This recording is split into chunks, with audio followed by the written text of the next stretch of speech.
A guerra na Ucrânia ganhou um novo capítulo nesta semana.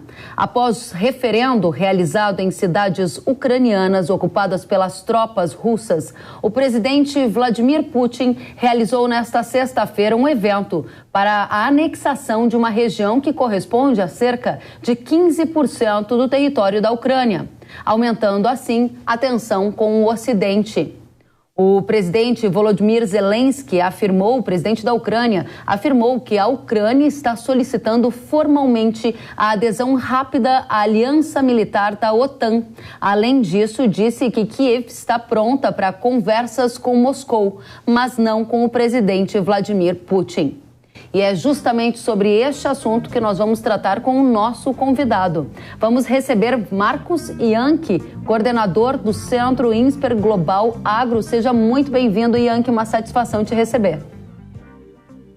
Olá, Kellen. É um prazer imenso estar com vocês e com todo mundo que está aqui nos assistindo nesses tempos de grande turbulência, né? E turbulência que parece nunca acabar, seja nesse momento na Rússia e na Ucrânia, também lá no entorno da China, muitas questões aí para serem faladas. Muitas questões, e o agro, por ser um dos setores mais internacionalizados da economia brasileira, acaba sendo indireta ou diretamente atingido por toda essa movimentação no tabuleiro da geopolítica mundial. Para começar, Marcos, o tema mais quente é justamente o aumento dessa tensão geopolítica, agora com a cerimônia que foi feita por Putin para anunciar a anexação de cidades da Ucrânia. Na sequência, Zelensky responde dizendo que vai ampliar movimentos em direção à OTAN. Qual é a sua avaliação? Por que isso importa para o agro? O que muda? Por favor.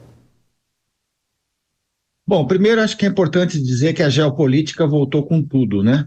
A gente tinha a impressão ao longo lá do último século que as coisas estavam resolvidas, o movimento de globalização, movimento de paz, democracia, livre comércio, e a coisa se reverteu completamente a partir de 2005, 2006, quando começam a surgir guerras comerciais, como entre os Estados Unidos e a China, e agora uma guerra física no centro da Europa que parece não terminar. É importante a gente colocar que geopolítica, né, é a aplicação da política à geografia consideradas as perspectivas históricas. O que quer dizer isso é que a geografia volta com força e as perspectivas históricas são muito diferentes, né? A Rússia sempre quis controlar a Ucrânia, né? E agora o que ela faz é anexar um pedaço da Ucrânia como se fosse Rússia, o que vai dar à Rússia o direito de defender esse pedaço, inclusive utilizando armas nucleares, né? Esse que é o grande risco, porque o que a Rússia está dizendo é que um pedaço da Ucrânia hoje é Rússia, a partir lá de um movimento lá de referendo que não foi nada transparente, né? Que é muito criticado por todos. Então, na verdade, é uma escalada de fato e que mostra que essa guerra está longe de terminar, né? Imaginava-se no começo que seria quase que um passeio para a Rússia entrar na Ucrânia e, na verdade, a Ucrânia está resistindo bravamente e agora pede a adesão à OTAN, né? Então, realmente, com uma eventual adesão da Ucrânia à OTAN, que eu não acredito que vai acontecer facilmente, mas a Rússia anexando um pedaço da Ucrânia, a gente tem aí uma salada muito complicada, uma situação muito complicada, que pode marcar aí realmente uma piora das relações internacionais naquela região, assim como também a gente tem visto alguns conflitos na área da China, né? Muito bem, ainda ficando na área ali da Europa, né, com essa questão envolvendo a Ucrânia, a decisão da Rússia de anexar parte do território da Ucrânia, a gente viu, Yankee, todos do agro que nos acompanham e quem também não acompanha o noticiário do agro, uma alta no preço dos alimentos em 2022. Na Bolsa de Chicago a gente atingiu patamares que foram recordes para grãos. Vai lembrar que esta região leste europeu responde por cerca de 30% das exportações globais de trigo. A Ucrânia é um dos maiores exportadores globais de milho e tudo isso impactou na formação de preços de alimentos ao redor do mundo, gerou também impactos aqui no agro do Brasil. Qual é o impacto mais imediato que você observa dessa escalada na guerra colocada por você e impacto de médio prazo? Muitos da nossa audiência, Yankee, se perguntam sobre uma aproximação da Rússia com a China. Gostaria de ouvir a sua análise sobre o curto e o médio prazo. Bom, primeiro, realmente existe um impacto principalmente na área de grãos, também de óleo de girassol, que eles são muito importantes, né? E, obviamente, isso beneficia o Brasil, que é um grande exportador de soja e de milho. A Ucrânia é hoje o terceiro maior exportador do mundo, né? Então, realmente existe aí uma grande perspectiva para a gente nessas exportações. Mas o problema é que não é só os grãos que subiram, a gente também percebeu um aumento muito grande dos preços de energia, de fertilizantes, em função dessa guerra.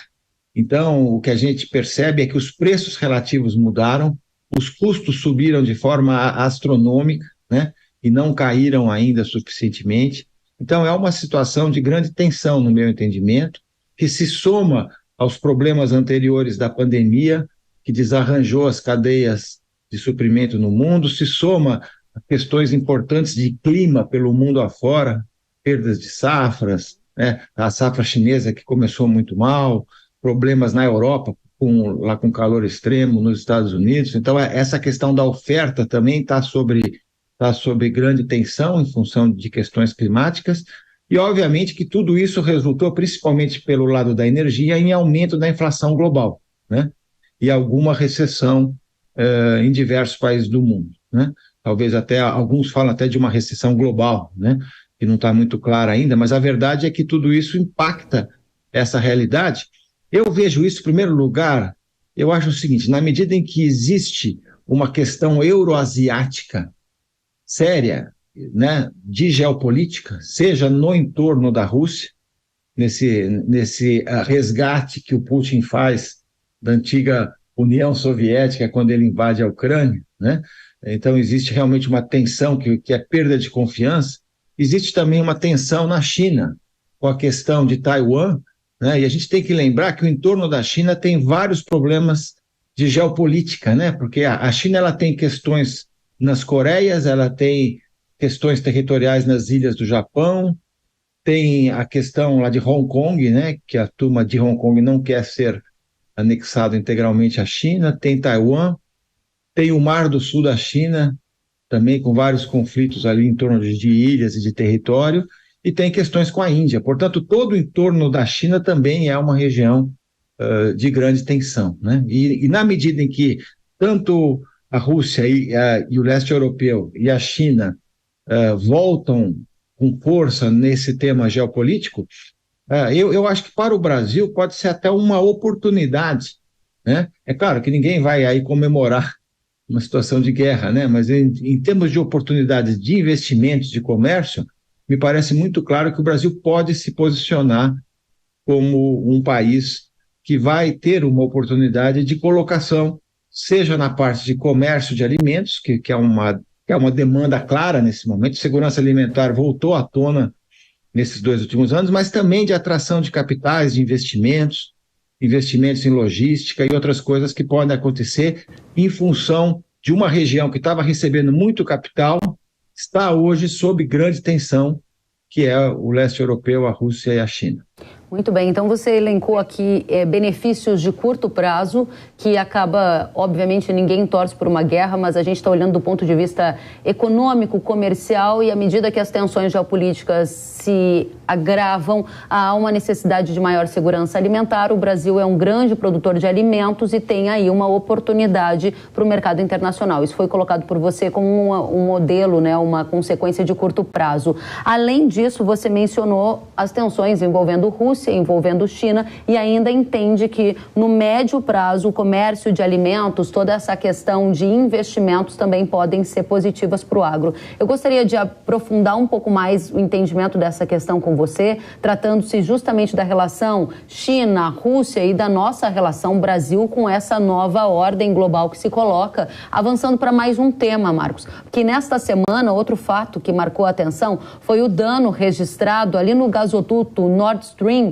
1 e 2. Inclusive, a gente tem imagens, vou pedir para a produção colocar, imagens que circularam no mundo todo, né, mostrando aquela explosão, o vazamento de gás natural nesse gasoduto da Rússia, que liga a Rússia à Alemanha. A gente está vendo agora a imagem. Esse fato trouxe impactos para transporte marítimo naquela região e, além disso, Yankee, algumas lideranças do Ocidente, como Dinamarca, Suécia, desconfiam de sabotagem, o que aumentou ainda mais as tensões entre a Rússia e o Ocidente. Tem uma questão geográfica envolvendo essa região do gasoduto, tem uma questão energética e tem uma questão de como essas peças do tabuleiro se movem. A gente gostaria de ouvir a sua avaliação sobre isso.